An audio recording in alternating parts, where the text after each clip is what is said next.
Welcome back to Pardon Our Honesty. I'm Tiffany. And I'm Megan. And she did that all wrong, y'all. We are trying to get it together for 2025. Okay, let's start over. Okay. Are you ready? Yeah. We're going to keep this in there, though. Okay. All right. Hey, guys, and welcome back to another fabulous episode of Pardon Our Honesty. I'm Tiffany. I'm Megan. And we are back, y'all. It's been a long time. Because I don't sing very well.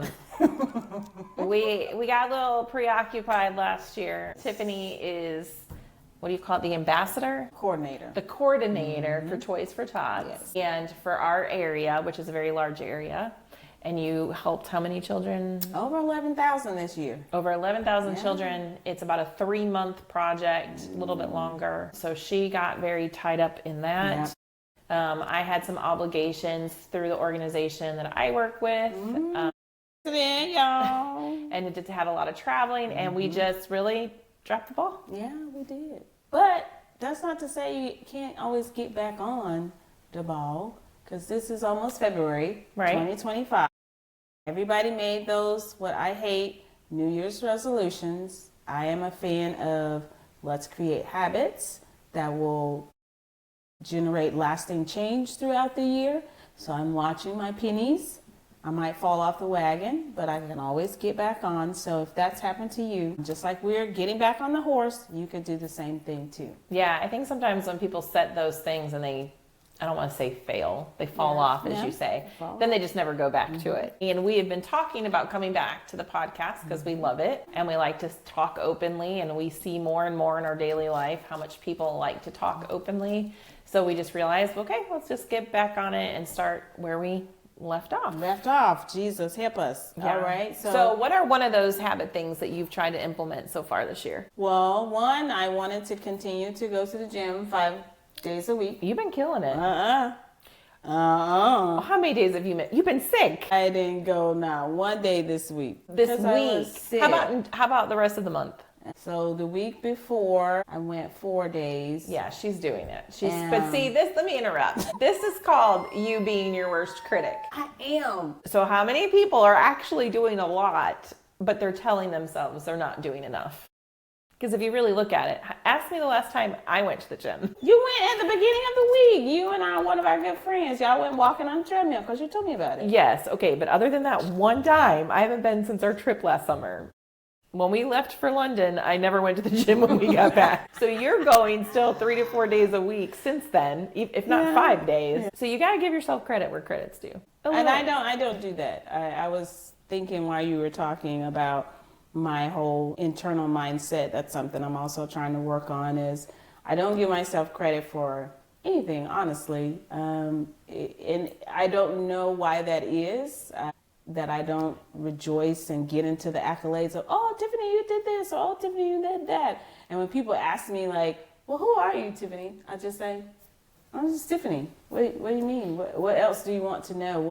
What else should I be saying to go along with that? Yeah. I really don't know. And I think a lot of people do that. You know, you might say, like, I think that's my chair. I'm not going to the air, that's the chair.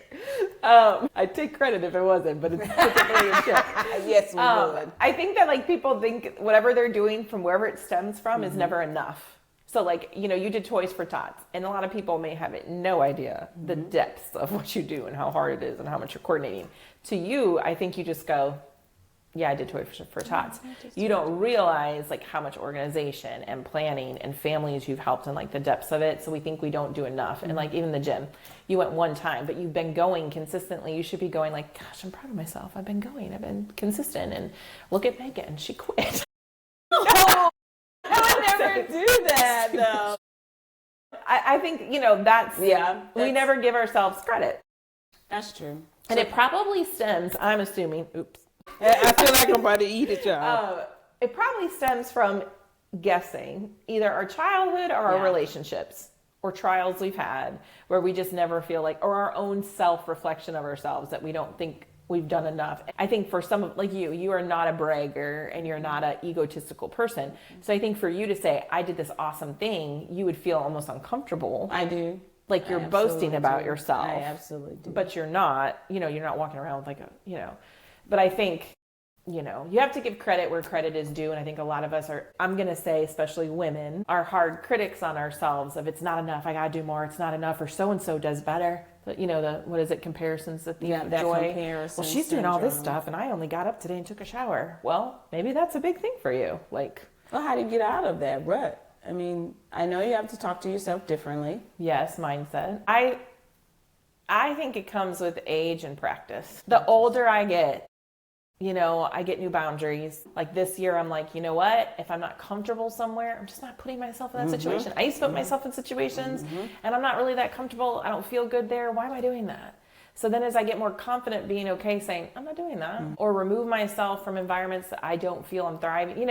I think it's practice of saying you got to find one thing to say, I am good at that and I should get credit for that. Even, and that maybe not outwardly, but to yourself. Like if you really took inventory of what you're doing, there's probably a lot of wins in the checkmark box of yay, That's true.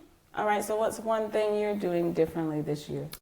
A lifestyle habit change. Well, I will say for church, they had a 21 days of prayer and you had to fast and give up something, right? Could be anything. And we gave up eating out. Nice. In that, I have saved over $300 easy. I've lost 5 pounds. Wow. Which I'm not doing anything different. I'm just not eating out. So I'm not trying anymore. I've kind of given up on that. And I've started cooking. So I don't cook. If any of y'all have listened to any of these things, I don't cook. I will stop and buy food or have somebody make me. I don't cook. I've been cooking crock pot meals and stuff like that. And I'm learning that you can change your mindset that I don't cook to I can cook. Yeah. And I'm choosing to cook now. But I'd say the biggest change besides that, realizing that I like to socially eat out, but minimizing that, my money I'm spending and all that. But I think the biggest thing is my boundaries. If I don't want to be somewhere, I'm not going. If there's people who make me uncomfortable, I don't have to put myself in a situation to make them feel better. If you are an asshole to me, I don't have to give you my energy. Yeah. I just need to I started reading the Mel Gibbons book. It's a podcast. Marcella bought it for me. The Let Them Theory. Have you heard this? Okay. The let them theory is let them. So if you get upset with me, I can't go around the world, let them, and live in a magical world. I still have self-accountability and responsibility. But I say, Tiffany, let's go to dinner. And you're like, I don't want to go. I can't get upset or feel hurt or take it personal. I'm going to let you make that decision. Okay. And I can't let your feelings overtake me. Or your kids. Hey, why don't you have a jacket on? And you're fighting with them about this fucking jacket. Okay, let them not take I told them as a parent, take a jacket. They don't want to take a jacket. Obviously, if you're 2-year-olds, 3-year-olds, you can't let them run in the street. It's a big theory. Yes. Read the whole thing. This is highlights. But it basically says let them. Let them make their choice. They don't want to wear the jacket. Don't get upset about it. Don't argue about it. You've told them. They've took their autonomy and said they don't want to. Okay, let it go. So I'm trying to learn of everything everybody's doing. I don't have to let it affect me. So it's been a little helpful. Wow, that's hard. I still get wrapped up in shit. Because I'm thinking I have 2 situations in my brain right now that I'm thinking about. I'm pissed off at them people. They did me like this and they said this to me and I know I said I did and I blah, blah, blah.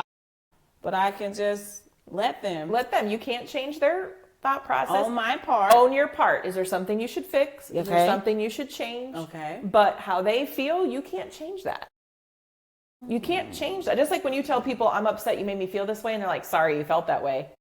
They can't change how you feel about it. It's how you felt about it. Yeah. So I think since, we both had a big change last year, we switched companies and stuff like that. And I think that's come into play a lot because you can't get caught up in the other stuff.